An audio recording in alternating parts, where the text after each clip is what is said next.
하나님의 말씀 함께 보시겠습니다. 욥기 2장 11절부터 13절까지의 말씀입니다.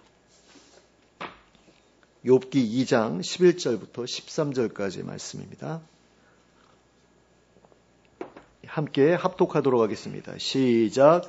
그때에 욥의 친구 세 사람이 이 모든 재앙이 그에게 내렸다 함을 듣고 각각 자기 지역에서부터 이르렀으니 곧 대만 사람 엘리바스와 수아 사람 빌닷과 나아마 사람 소발이라. 그들이 욥을 위문하고 위로하러 하여 서로 약속하고 오더니 눈을 들어 멀리 보매 그가 욥인 줄 알기 어렵게 되었으므로 그들이 일제히 소리질러 울며 각각 자기의 겉옷을 찢고 하늘을 향하여 티끌을 날려 자기 머리에 뿌리고 밤낮 7일 동안 그와 함께 땅에 앉았으나 욥의 고통이 심함을 보므로 그에게 한마디도 말하는 자가 없었더라. 아멘. 욥에게 찾아온 비극적인 재앙에 대한 소문은 얼마 지나지 않아 동방 이곳저곳으로 퍼져나가기 시작했습니다. 욥은 동방에서 가장 훌륭한 사람으로 알려져 있었기 때문에 그의 불행은 동방에서 커다란 뉴스가 되었습니다. 그리고 이러한 소식을 들은 사람들 중에는 욥과 더불어 깊은 우정을 나누고 있었던 친구들도 있었습니다. 그들은 욥의 소식을 듣자 서로 연통하여 약속을 정하고 각각 자기가 살던 지역에서 출발하여 욥에게 찾아왔습니다. 오늘 우리는 욥을 위로하기 위해 찾아왔던 이 세 사람의 모습을 통해서 욥을 향한 그들의 우정이 어떤 식으로 표현되었는가 하는 것을 살펴보고 이에서 교훈을 얻고자 합니다. 욥의 친구들이 욥에 대해 가지고 있었던 우정의 진실함을 보여주는 첫 번째 증거는 그들이 욥을 찾아왔다는 데에서 확인할 수 있습니다. 본문은 욥을 찾아온 이 세 사람이 대만 사람 엘리바스, 또 수아 사람 빌닷, 나아마 사람 소발이었다고 소개하고 있습니다. 그들은 욥이 살던 우스 땅과는 조금 거리가 떨어져 있던 지역에서 살던 사람들로서 욥과 마찬가지로 많은 재산과 영향력을 가지고 있었던 사람들이었던 것으로 보입니다. 그들은 앞에서도 말씀드렸던 것처럼 욥이 모든 재산과 모든 자녀들을 잃은 일과 몹쓸 병에 걸린 일에 대해 욥을 위로하기로 약속하고 각각 자기의 처소를 떠나 우스 땅으로 왔습니다. 여기서 우리가 생각해 보아야 할 것은 욥에게 큰 도움을 받았던 사람들이 한두 사람이 아니었을 텐데 욥이 고통을 당하고 있었을 때에 그를 찾아와 위로해 준 사람이 이 세 사람의 친구들밖에 없었다고 하는 것입니다. 그러므로 그렇게 욥을 찾아왔다는 그 사실만으로도 그들의 우정이 진실한 우정이었다는 것을 알 수 있게 됩니다. 그러니까 욥이 고통을 겪기 시작했을 때 아내가 뭐라고 이야기를 합니까? 당신이 그래도 하나님 앞에서 당신의 온전함을 지키느냐? 하나님 욕하고 죽어라. 이렇게 얘기할 정도였으면 아내도 어쩌면 욥을 버렸을 수도 있는 거죠. 그런 상황에 이 사람을 돕기 위해서 찾아온 사람이 3명밖에 없었다라는 겁니다. 거기에 이제 한 사람을 더하면 엘리후라는 사람이 나중에 이제 등장을 하게 되는데 몇 사람이 별로 남지 않은 그런 상황 속에서 이 세 사람이 욥을 위로하기 위해서 찾아왔다. 그렇다면 그 찾아온 것만으로도 참 귀한 일이었다라고 볼 수 있다라는 거죠. 오늘날 세상이 참으로 각박해지다 보니 친한 친구가 큰 어려움을 당했다는 소식을 들었을 때 그가 있는 곳까지 직접 찾아가서 위로해 주는 사람은 그리 많지 않은 것 같습니다. 돈 많은 친구가 다쳤다면 그나마 병문안을 가보는 사람이 없지 않겠지만 돈 없는 친구가 다쳤다면 병원비를 보태주기라도 해야 할까 싶어 찾아가지 않는 사람들이 더 많을 것 같습니다. 욥의 시대는 어떠했는지 알 수 없지만 그를 위로하기 위해 찾아온 사람들이 겨우 3명뿐이었다고 하는 것을 볼 때에 그 시대도 우리 시대와 별반 다르지 않았을 것 같습니다. 만약 욥이 여전히 많은 재산을 가지고 있었다면 이보다는 훨씬 더 많은 사람들이 욥을 찾아왔을 것이 분명하기 때문입니다. 그러나 욥은 재산도 다 잃은 상태에서 몹쓸 병까지 걸려 있었습니다. 이제 욥이라는 사람은 그에게 무엇인가를 늘 기대하고 바라왔던 사람들에게 있어서 더 이상 찾아가 볼 만한 대상이 아니었습니다. 욥에게 찾아가 보았자 더 이상 얻을 것도 없고 오히려 자기의 것을 주지 않으면 다행이었을 상황이었기 때문입니다. 게다가 욥의 상태는 더 이상 회복될 가능성이 없어 보이는 상태였습니다. 함부로 대하거나 무시하더라도 뒤탈이 없을 것처럼 보이는 상태, 얼마 안 있으면 죽을 것처럼 보이는 상태였던 것입니다. 그래서 정승집 개가 죽으면 많은 사람들이 모이지만 정승이 죽으면 사람들이 찾아오지 않는다라는 그런 이야기가 있잖아요. 그런 어떤 상황이었다라는 거죠. 그러므로 욥을 위로하기 위해 찾아온 친구들은 아무런 사심 없이 욥을 사랑했던 친구들이었음을 알 수 있습니다. 그들은 도울 수만 있다면 자신들의 힘닿는 데에까지 최선을 다해 도와줄 만한 사람들이었습니다. 그들은 욥을 찾아가는 데에 드는 경비라든가 아니면 욥에게 치료비나 생활비를 보태주어야 한다든가 하는 것을 조금 더 아까워하지 않을 만한 사람들이었습니다. 그들은 순수한 우정을 가지고 오직 욥을 돕고자 하는 마음만을 가지고 욥을 찾아왔습니다. 그런 점에서 이 친구들의 모습은 마치 선한 사마리아 사람이 강도 만난 유대인을 돕기 위해 다가갔던 모습과도 같았습니다. 강도 만난 유대인을 돕기 위해서는 자신의 옷에 피가 묻어야 했고 또 치료비와 숙박비를 대신 부담해 주어야 했음에도 불구하고 선한 사마리아 사람은 아무런 거리낌도 없이 그에게 다가갔습니다. 저는 이 사람이 그 유대인에게 그 강도 만난 사람에게 다가갔을 때 가장 먼저 겪었어야 되는 어떤 그런 어려움이 온몸에 피를 묻혀야 됐던 사실이 아닐까라는 그런 생각을 해봅니다. 왜냐하면 저도 약간 비슷한 그런 상황에 처했던 경험이 있거든요. 그러니까 제가 예전에 인천에서 살 때 동대문에 있는 교회에서 사역을 했어요. 그러니까 거의 1시간 반, 이 정도의 거리를 이제 이동해서 가야 되는데 주일날 아침에 막 급한 시간인데 제 앞에서 전철을 타기 위해 가던 사람이 갑자기 사라져서 안 보이는 거예요. 계단에서 굴른 거예요. 저 앞서서 이렇게 가다가 저는 뒤에서 따라가고 있는데 갑자기 계단으로 가다가 갑자기 사람이 안 보이니까 이게 무슨 일인가 하고 막 뛰어갔어요. 그랬더니 사람이 굴러가지고 피가 이렇게 막 나 있는데 그 사람을 도와야 되는데 제가 양복이 검은 양복도 아니고 흰 약간 좀 밝은 베이지색 양복이었거든요. 근데 그걸 이제 입고서 교회에 가야 되는데 그 사람을 이제 만지게 되면 끌어안아서 이렇게 일으키게 되면 피가 묻잖아요. 그래가지고 굉장히 조심조심 하는데 너무 조심스럽게 이렇게 하다 보니까 피가 안 묻게 조심스럽게 하다 보니까 그 사람이 막 짜증을 내더라고요. 근데 나중에 교회에 가봤더니 피가 묻어 있었어요. 그래가지고 이걸 어떻게 해야 되나 했는데 세탁소 하시는 집사님이 그거 쉽게 뺄 수 있다고 그렇게 해가지고 이제 안심을 했죠. 근데 그런 사건을 한번 겪고 나니까 이 상황에서 가장 먼저 이제 주저되는 것은 내 옷에 피가 묻지 않을까. 근데 그게 만약에 엄청난 그런 에르메스 어떤 양복이라든가 이런 거였다 그러면 명품 옷이었다 그러면 피 묻히기가 좀 곤란한 그런 마음이 들지 않았을까라는 생각도 드는데 어쨌든 그런 것에 대해서 전혀 개의치 않았다라는 거죠. 이 사람이 그 강도 만난 유대인을 돕기 위해서 그 숙박비도 제공하고 그 다음에 내가 그 장사하고 돌아올 때까지 이 사람 돌봐줘라 하고서 돈을 주잖아요. 그런 걸 보면 이 사람 굉장히 경제적으로 여유 있는 사람이었을 거고 입고 있는 옷도 굉장히 비싼 옷이었을 텐데 그런 거 전혀 개의치 않은 그런 모습을 보여주잖아요. 그런 점에서 이 강도 만난 유대인에게 다가갔다는 것 자체만으로도 그 사마리아 사람은 참으로 선한 사람이었다라고 할 수 있을 것이다 라는 거죠. 강도 만난 유대인을 그냥 지나쳐간 바리새인이나 제사장처럼 상대방을 돕고자 하는 마음조차 없는 사람은 도움이 필요한 사람에게 처음부터 다가가기조차 하지 않을 것이기 때문입니다. 그냥 못 본 척하고 그냥 지나갔잖아요. 그렇게 할 거라는 거죠.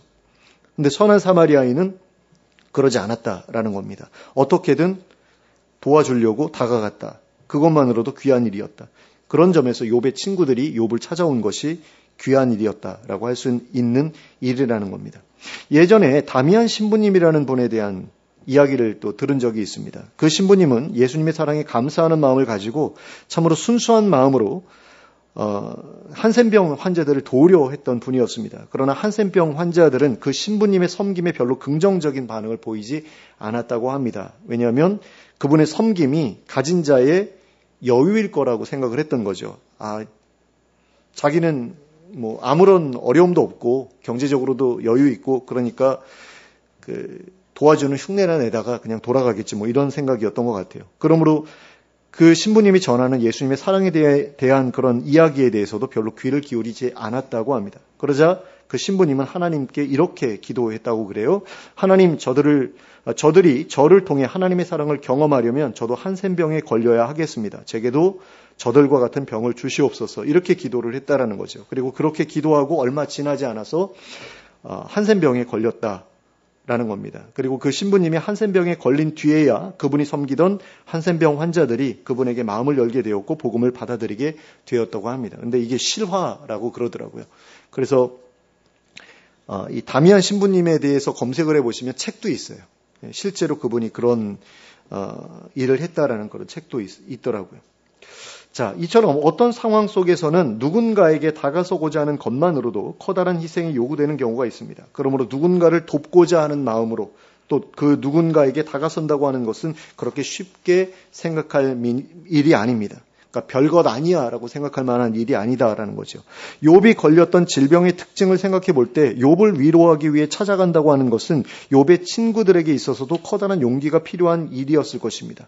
욥은 그 발바닥에서부터 정수리까지 독한 종기가 생기는 질병에 걸려 있었습니다. 그래서 그 질병은 마치 한센병처럼 보였을 수도 있습니다. 그러므로 그런 상황 가운데에서 욥에게 가까이 접근한다고 하는 것은 그 병에 전염될 가능성을 염두에 두지 않을 수 없는 위험한 일이었습니다. 어쩌면 사람들이 욥에게 찾아오지 않았던 것도 욥의 몸에 생긴 증상들이 한센병의 증상과 매우 유사했기 때문이었을 수도 있습니다. 그러나 그 친구들은 그 모든 위험을 개의치 않았습니다. 그들은 욥에게 찾아와 욥의 곁에 다가가 앉았고 그와 7일간이나 함께 머물렀고 또 그와 더불어 장시간의 대화를 나누었습니다.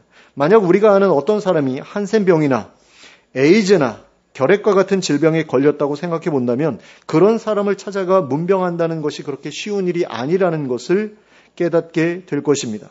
그 사람에게 문병을 가는 것이 생각보다 더 큰 용기를 필요로 하는 일이라는 것을 깨닫게 될 것입니다. 그 사람이 병원에서 주는 약을 잘 복용하고 있다면 전염은 되지 않을 겁니다. 하지만 혹시라도 그 사람이 그 약을 성실하게 복용하지 않고 있는 상황이라면 전염될 가능성이 없지 않기 때문입니다. 그래서 결핵 같은 경우 옛날에는 굉장히 무서운 전염병이었잖아요. 근데 결핵약 잘 먹고 있으면 전염 안 된다고 그러더라고요. 한센병도 마찬가지래요. 한센병이 옛날에는 문둥병이라고 불렀잖아요. 그리고 우리 성경에도 이제 문둥병이라고 되어 있는데 그래서 그 문둥병, 그 한센병 환자들이 그 대한성서협회에다가 계속해서 이렇게 바꿔달라고 문둥병 대신에 한센병이라고 이름을 바꿔달라고 요청을 한대요. 그 사람들 입장에서는 굉장히 그 문둥병이라는 표현이 멸시적인 표현이잖아요. 옛날에 그 조롱하고 이럴 때 많이 그 문디 자식이라는 그런 욕이 있잖아요. 그러니까 그런 것을 아예 쓰지 않도록 기독교에서 좀 힘써달라 그렇게 부탁을 하는데 그게 아직까지 되지 않고 있다고 그러는데 새한글 성경은 어떻게 번역하고 있는지 모르겠어요. 근데 이게 한센병하고도 또 다른 게요. 그 구약 율법에서 뭐 레위기 같은 데나 뭐 그런 데 나오는 그 문둥병이요.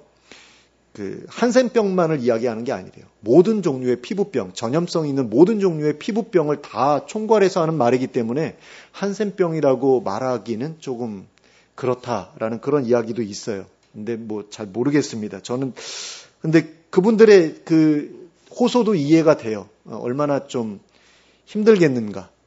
그런 그 표현을 들을 때 얼마나 힘들겠는가 하는 것을 생각해 보면 그분들의 호소도 이해가 되고 있고 좀 그렇게 바꾸는 것도 그렇게 큰 문제가 되지는 않을 것 같기도 하다라는 그런 생각도 드는데요. 어쨌든 그렇습니다. 그래서 약을 잘 먹고 있으면 전염이 안 되지만 약을 안 먹고 있을 때는 전염될 수 있기 때문에 찾아가 본다라고 했을 때 그거 굉장히 용기가 필요한 일일 수도 있다라는 겁니다. 근데도 그런 거 개의치 않고 찾아갔다라는 거예요. 그 친구들이. 게다가 욥의 친구들은 욥이 하나님 앞에 큰 죄를 지었을지도 모른다는 추측을 하고 있는 상태였습니다. 그리고 욥이 실제로 자신의 범죄로 인해 하나님으로부터 그런 끔찍한 벌을 받고 있는 것이라고 한다면 그렇게 욥을 찾아가는 그 일은 하나님께서 기뻐하지 않으실 만한 일일 수도 있는 것이고요. 또 자신의 명예를 더럽히는 일일 수도 있는 거잖아요. 하나님께서 벌 주는데 그 사람 위로하기 위해서 찾아간다? 그럼 하나님께서 싫어하실 수도 있다라는 생각이 들지 않겠습니까? 그래서 옛날에 그런 성경에 보면 그런 부분도 있잖아요. 선지자들을 향해서 그 이스라엘 백성들 위해서 기도하지 말아라라고 그렇게 말씀하시는 그런 내용이 나오잖아요. 왜요? 이제는 돌이킬 수 없다라는 거죠. 그 정도로 내가 저놈들이 밉다라는 거예요. 우상 숭배하고 막 음란하게 그 신들을 섬기고 자식들을 인신공양하고 막 이런 걸 보면서 하나님께서 실망하신 거죠. 그래서 저놈들 위해서 기도하지 마, 중보기도 하지 마. 내가 저놈들 그냥 다 혼내버릴 거야, 혼내줄 거야. 이런 경우도 있잖아요. 근데 욥이 만약에 그런 상황이라고 한다면 찾아가는 것만으로도 하나님께 밉보일 수 있는 일이라는 거죠. 그리고 자신의 명예를 더럽히는 그런 일이 될 수도 있다라는 겁니다. 근데 이런 이야기가 있었어요. 필립 얀시의 놀라운 하나님의 은혜라는 책이 있는데요. 굉장히 좋은 책입니다. 그거 듣다 보면 하나님의 은혜가 이런 거구나라는 어떤 그런 감동을 받게 되는데, 그 저자의 친구 중 한 사람이 동성애자라는 사실이 어느 날 이렇게 밝혀졌다고 그래요. 그럴 때에 그때까지 그 사람과 교류해 왔던 수많은 사람들이 그와 교류해 왔다는 사실을 부인하거나 그 사람과의 관계를 단절했다고 합니다. 그 사람이 가지고 있었던 영향력 때문에 그와 좋은 관계를 유지하고자 노력해왔던 수많은 사람들이 그 사람의 평판이 나빠지자마자 곧바로 그 사람과의 관계를 단절했다라는 거예요. 부인하고 단절했다라는 거죠. 그런데 그렇게 행동했던 사람들이 다 기독교인이었다라는 거죠. 그 동성애자인 그 사람이 기독교계에서 굉장히 유명한 사람이었다고 그래요. 그런데 어느 날 이제 커밍아웃을 한 겁니다. 커밍아웃이 된 건지 한 건지 어쨌든 그게 밝혀졌대요. 저 사람 동성애자래. 그랬더니 그 사람하고 친하려고 했던 사람들 모두가 싹 사라졌다라는 그런 이야기를 이제 그 책에서 봤는데, 그걸 보면서 참 많이 실망스러웠던 기억이 있습니다. 그리고 내가 그런 상황이었다면 나는 어떻게 했을까라는 그런 생각도 좀 들어요. 저 사람 동성애자래. 그러면서 나는 거리를 둘 것인가, 아니면 그래도 그 사람과의 친분을 유지할 것인가. 근데 욥의 친구들은 욥이 하나님께 벌을 받고 있다는 소문이 돌고 있었던 그 상황 속에서도, 그리고 자신들조차도 그러한 가능성에 큰 비중을 두고 있었던 상황 속에서도 기꺼이 욥을 찾아갔습니다. 그러니까 욥을 위로하고 격려할 뿐 아니라 욥을 권면해서 죄에서 돌이키게 하고자 하는 마음이 있었기 때문이었습니다. 그들은 욥과의 만남으로 인해 더러운 죄인과 교류했다고 하는 불명예스러운 평판을 얻게 될 가능성에도 불구하고 전혀 그것에 개의치 않았습니다. 그들은 고통당하는 친구를 위로하고 만약 잘못이 있다면 돌이킬 수 있도록 돕고자 하는 마음에서 기꺼이 욥을 찾아갔던 것입니다. 그들은 이렇게 순수한 우정의 바탕에서 욥을 찾아갔습니다. 그들은 물질과 건강과 명예에 많은 손실을 입을 가능성이 있었음에도 불구하고 그것에 대해 전혀 개의치 않았습니다. 그리고 그들의 이러한 모습은 예수님께서 우리를 위해 보이셨던 모습과도 같은 모습이었다고 할 수 있을 것입니다.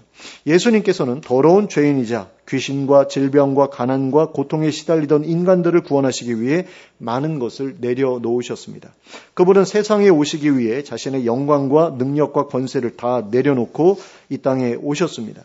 피조물인 인간의 몸을 가지고 이 땅에 내려오셨기 때문에 우리와 같이 더위와 추위와 목마름과 배고픔도 경험하셔야 했습니다. 게다가 그분은 거기에 더해서 멸시와 모욕과 채찍질도 경험하셨고 십자가에 못 박혀 죽으시기까지 했습니다. 그러니까 돕기 위한 마음, 누군가를 돕기 위한 마음을 가지고 그 사람에게 다가간다고 하는 데에는 이처럼 많은 희생과 헌신이 요구되기도 합니다. 그러나 진정한 우정은 이 모든 어려움들을 이겨내게 합니다. 예수님께서는 이렇게 말씀하셨습니다. 사람이 친구를 위하여 자기 목숨을 버리면 이에서 더 큰 사랑이 없나니. 사실 욥의 친구들은 욥에게 찾아오는 일로 인해 그렇게 큰 희생을 겪게 되지는 않았습니다. 그들이 재물이나 건강이나 명예를 손해보는 일을 각오했을지라도 실제로 그렇게 큰 희생을 치르지는 않았습니다. 그러나 예수님께서는 우리를 위해 자신의 목숨까지 내어주셨습니다. 그리고 우리에게도 나와 같이 하라고 말씀하셨습니다. 우리의 도움을 필요로 하는 사람들에게 선한 사마리아인처럼 다가가라고 말씀하셨습니다. 그리고 그들을 도우라고 하셨습니다. 그러면 오늘날 우리의 도움을 필요로 하고 있는 사람은 누구입니까? 목숨까지는 아니더라도 우리의 물질과 우리의 시간과 우리의 에너지를 들여 섬겨야 할 사람은 누구입니까? 그 사람은 우리의 친구일 수도 있지만 때로는 우리의 친구가 아닐 수도 있습니다. 그러나 우리가 그들에게 다가갈 때에 그들은 우리의 친구가 될 것이고 우리가 그들에게 나누어주는 예수 그리스도의 사랑은 바로 그들과 우리를 연결하여 주는 우정이 되어줄 것입니다.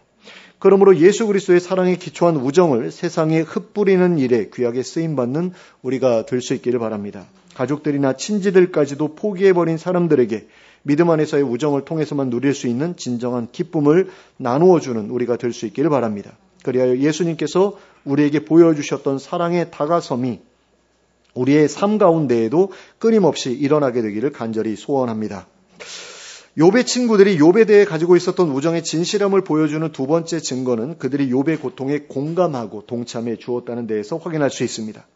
본문은 이 친구들이 처음에는 욥을 알아보지 못했다고 기록하고 있습니다. 욥의 육신이 독한 종기로 인해 얼마나 심하게 망가졌던지 예전의 모습을 하나도 찾아볼 수가 없었던 것입니다. 우리가 정말 중한 병에 걸린 사람들을 찾아가 보면 예전의 모습을 찾아볼 수 없는 경우가 있지 않습니까? 저도 예전에 그런 경험이 있는데요. 어느 분이 간경화로 이제 돌아가실 상황이 돼서 찾아가 봤는데 세상에 사람이 그렇게 달라질 수가 있더라고요. 그러니까 제가 기억이 정확하지 않은데요. 하반신이요. 피부가 다 새까맣게 변했어요. 간경화가 그렇게 무서운 거라는 걸 그때 처음 알았습니다.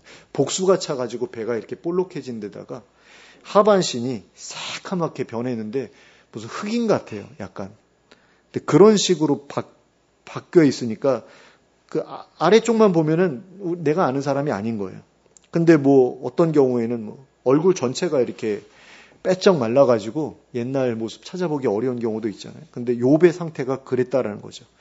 그래서 그들은 그 큰 안타까움을 가지고 일제히 소리를 질러 울며 각각 자기의 겉옷을 찢고 하늘을 향해서 티끌을 날려 자기의 머리에 뿌렸습니다.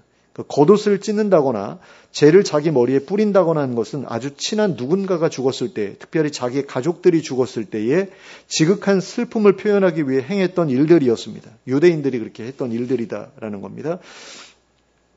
유대인뿐만 아니라 뭐 히브리 사람이나 뭐 고대 근동 사람들 대부분이 그렇게 했던 것 같아요. 이를 통해 우리는 그들이 마치 자기 가족이 죽은 것과 같은 안타까움을 가지고 욥의 불행을 슬퍼했다는 사실을 알 수 있게 됩니다. 그리고 그들은 7일 밤낮을 욥과 함께 가만히 앉아 있었습니다. 그들은 욥의 곤고함이 심함을 보고 욥에게 한마디의 말도 꺼낼 수 없었습니다. 어떤 말로 위로해야 할지 알 수 없었기 때문입니다. 이후에 있었던 그들의 대화를 살펴보건대 그들은 정말로 그 7일 동안 서로 간에 단 한마디도 하지 않았던 것 같습니다. 그러니까 7일 동안 가만히 그냥 같이 앉아 있다가 욥이 먼저 입을 열어서 말하기 시작해요. 내 생일이 저주를 받았으면 좋았을 뻔했다. 뭐 이런 식의 이야기를 욥이 먼저 시작을 합니다. 그걸 보면 7일 동안 아무 얘기도 안 한 거예요. 그냥 가서 가만히 슬퍼하면서 앉아 있었던 겁니다. 그리고 잠시도 욥의 곁을 떠나지도 않았던 것 같아요. 그리고 친구들의 이러한 모습은 욥에게 커다란 위로가 되었을 것이 분명합니다. 어쩌면 슬픔을 당한 사람에게 있어서 진정한 위로라고 하는 것은 이처럼 아무 말 없이 그와 함께 슬퍼해 주는 것일 수도 있습니다. 오히려 말을 꺼내어 위로한다고 하면서 상처를 주게 되는 경우도 적지 않기 때문입니다.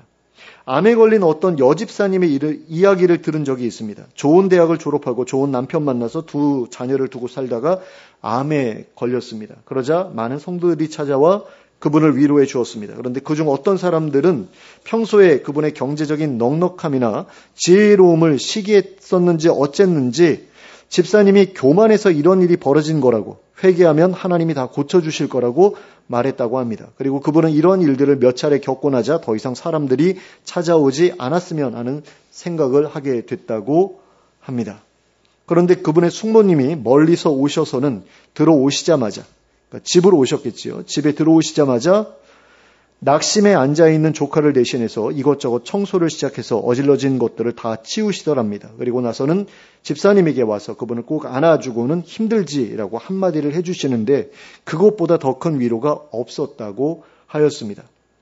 이러한 사례에서 볼 수 있듯이 진정한 위로라고 하는 것은 그 사람의 아픔에 대해 같이 아파하고 있다는 사실을 긴 말이 아니라 짧은 말이나 단 한마디의 말이나 행동만으로 진실하게 보여주는 것이라고 할 수 있을 것입니다. 실로 욥의 친구들이 보여준 이 모습은 욥과 논쟁을 시작하게 된 이후의 모습과 비교했을 때 그 친구들이 욥에게 해줄 수 있었던 최고의 위로가 아니었을까 하는 생각을 하게 해줍니다.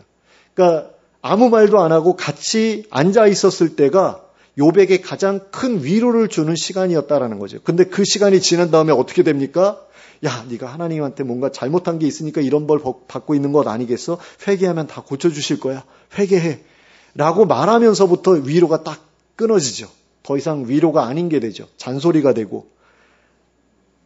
그것도 잔소리도 맞는 말이 아니라 틀린 말을 했잖아요. 그러니까 차라리 조용히 있는 게 더 낫지 않았을까라는 겁니다. 그리고 또 한 가지 생각해 보고 싶은 것은 그들이 욥과 함께 앉아서 과연 무엇을 했을까 하는 것입니다.